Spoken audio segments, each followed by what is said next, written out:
రేవంత్ రెడ్డి గారిది సంకుచితత్వం. దాన్ని మార్చుకోమని చెప్తున్నాం మేము. మీరు ఇవాళ ముఖ్యమంత్రి గారి పొజిషన్లో ఉన్నారు. ముఖ్యమంత్రి అంటే రాష్ట్రానికి ఒక తండ్రి పాత్రలో ఉన్నారు. అందరి గురించి ఆలోచన చేయండి అని చెప్తున్నాం మేము. ఒకరి గురించి ఆలోచన చేయమంటలేం. ఆ తెలంగాణ తత్వమే విశాల తత్వం. దాన్ని కొనసాగించండి అని అడుగుతున్నాం.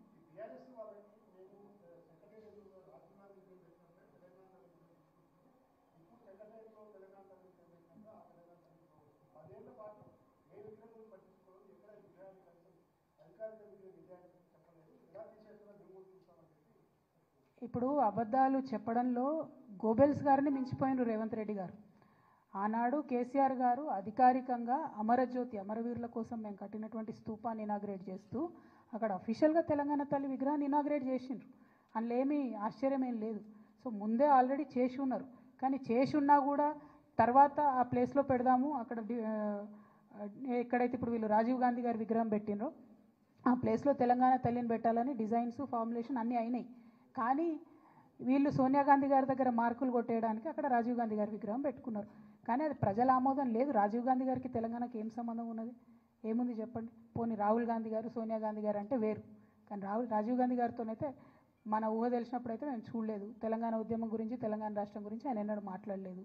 మరి ఇవాళ అక్కడ ఉన్నటువంటి రాహుల్ గాంధీ గారు కూడా ఒక్కనాడు కూడా పార్లమెంట్లో తెలంగాణ మీద మాట్లాడలేదు.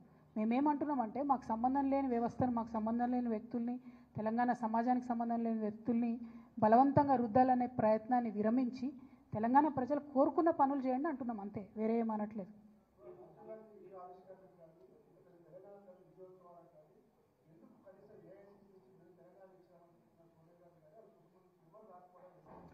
వాళ్ళు వస్తేంది రాకపోతేంది, అసలు విజయం ఎక్కడుంది, ఉత్సవం ఎక్కడుంది, ఏం పని చేసిరని ఉత్సవాలు చేసిరు అన్నది అందరికీ అర్థం కానటువంటి పరిస్థితి ఉంది. ఏం పని చేసిరు చెప్పండి? ఒక పెన్షన్ పెంచిరా, ఏమైనా కొత్త ఉద్యోగాలు ఇచ్చిరా? పాత కేసీఆర్ గారు ఇచ్చిన నోటిఫికేషన్లు ఇచ్చుకుంటూ పోయినరు. కొత్తది ఏం చేసిరు? వాళ్ళు కొత్తగా చేసిన ఒకటే ఒక నిర్మాణం తెలంగాణ తల్లి అని చెప్పి పెట్టినరు. ఇప్పుడు దాని మీదనే మొత్తం తెలంగాణ సమాజం కన్ఫ్యూజన్లు ఉంది, బాధపడుతున్నటువంటి పరిస్థితి ఉన్నది. వాళ్ళు చేసిన విధ్వంసం గొప్పగా ఉన్నది కదా. ఎంత గొప్ప విధ్వంసాలు చేసిండ్రు. ఫుట్పాత్లన్నీ ఊడ్చి పడేస్తున్నారు, పేదోళ్ళని తీసి పడేస్తున్నారు, హైడ్రా పేరుతో విధ్వంసం చేస్తున్నారు. వాళ్ళ మంత్రుల్ని కాపాడుకుంటారు కానీ పేద ప్రజల మీద మాత్రం పడతా ఉన్నారు. సో ఇవన్నీ చూస్తున్నారు కదా ప్రజలు. వాళ్ళు చేసిన నిర్మాణం ఏముందని దానిలో మాట్లాడడానికి ఏముంది? ఉత్సవాలు ఎందుకు చేసిరో వాళ్ళకే అర్థం కాలే. అక్కడ మరి తెలంగాణ పాటలు కాకుండా విచిత్రమైన పాటలు ఎందుకు పెట్టిండ్రు అన్నది మాకు అర్థమవుతలేదు. ప్రజలందరూ కూడా బాధపడుతున్నారు, ఒక రకంగా చెప్పాలంటే అసహించుకుంటున్నారు.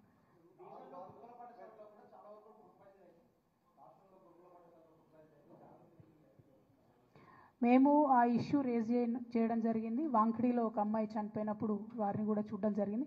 అట్లానే బీఆర్ఎస్ పార్టీ నుంచి టేకప్ చేసినటువంటి కార్యక్రమాల్లో కోవ లక్ష్మి గారినైనా, సత్యవతి రాథోడ్ గారినైనా, నిన్ననే సబితక్కనైనా అందరినీ కూడా అరెస్ట్ చేస్తున్నారు.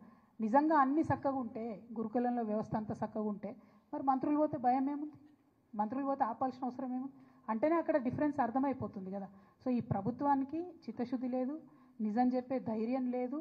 తెలంగాణ ఉద్యమంలో వారు లేరు కాబట్టి వారి పేరును నమోదు చేసుకోవాలని చరిత్రను వక్రీకరించేటటువంటి ప్రయత్నం తప్పితే వేరే లేదు. కానీ అది మేము ఒక సాంస్కృతిక సంస్థగా వ్యతిరేకిస్తున్నాం. ఉద్యమంలో లేని వాళ్ళ పాత్ర కూడా చరిత్ర అన్నాడు మర్చిపోదు. చరిత్రలో కొన్ని నల్ల పేజీలు మాత్రం రేవంత్ రెడ్డి గారి పేరు మీద రాయబడతాయి.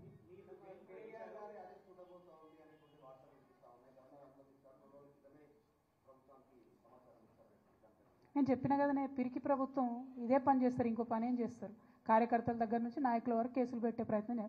భయమేముంది పెట్టుకొని కేసులు? ఎవరి కోసం భయపడుతున్నాం? ఎన్నడూ మేము ప్రజల కోసమే పనిచేసినాం, రేపు కూడా చేస్తాం. పదవులు, కేసులు, పార్టీలు ఇవి కాదు ముఖ్యం. తెలంగాణ ముఖ్యం. తెలంగాణ కోసం పనిచేస్తాం. Thank you.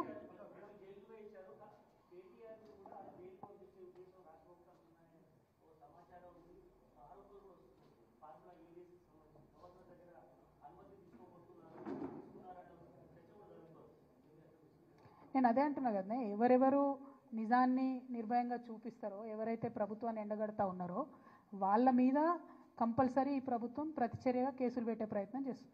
దానికి భయపడేది ఏం లేదు. ప్రజలకు తెలుసు మేమేం తప్పు చేయలేదని, భయపడాల్సినటువంటి అవసరం ఏం లేదు. ఇంగ్లీష్ మీడియా కోసం ఒక్కసారి దయచేసి ఈ విషయాన్ని చూపిస్తాను. Telangana State Festival Batukama is celebrated by entire Telangana society. It is a very well respected and loved festival across Telangana. And Honorable Srimati Indira Gandhi ji in 1978, when she came to Warangal, she celebrated this festival, and her Priyanka Gandhi ji had also tweeted about this Indira Gandhi ji visiting Telangana during that time. And this is Ms. Priyanka Gandhi and Rahul Gandhi ji carrying Batukamma here. And again, this is Shri Sonia Gandhi ji carrying the Batukamma. And she greeted us on multiple occasions during this festival. Batukamma has been declared as a state festival in Telangana. But unfortunately, today there is a feudal chief minister from the Congress party. He is trying to undermine the Telangana culture. He wants to insult Telangana culture. He was never a part of Telangana movement. So somehow he wants to make his place known in the Telangana history. So he's trying to belittle our culture. We severely condemn this. We see Honorable Rahul Gandhi ji carrying Constitution of India wherever he goes. We are today straight asking Rahul Gandhi ji, how can a feudal chief minister like Revanth Reddy be allowed in your party to insult and belittle our culture? How can he come and change Telangana Talli statue, which was created during the Telangana movement time, by removing our state festival Batukamma from her hand? Is this granted by you, Mr. Rahul Gandhi? It is a straight question that I am asking you, because during Jodo Yatra, you came to Telangana. You played Batukamma along with Revanth Reddy ji, Jairam Ramesh ji, and K.C. Venugopal ji. You know this festival. You understand our emotions. At least Telangana people believed that you understand our emotions.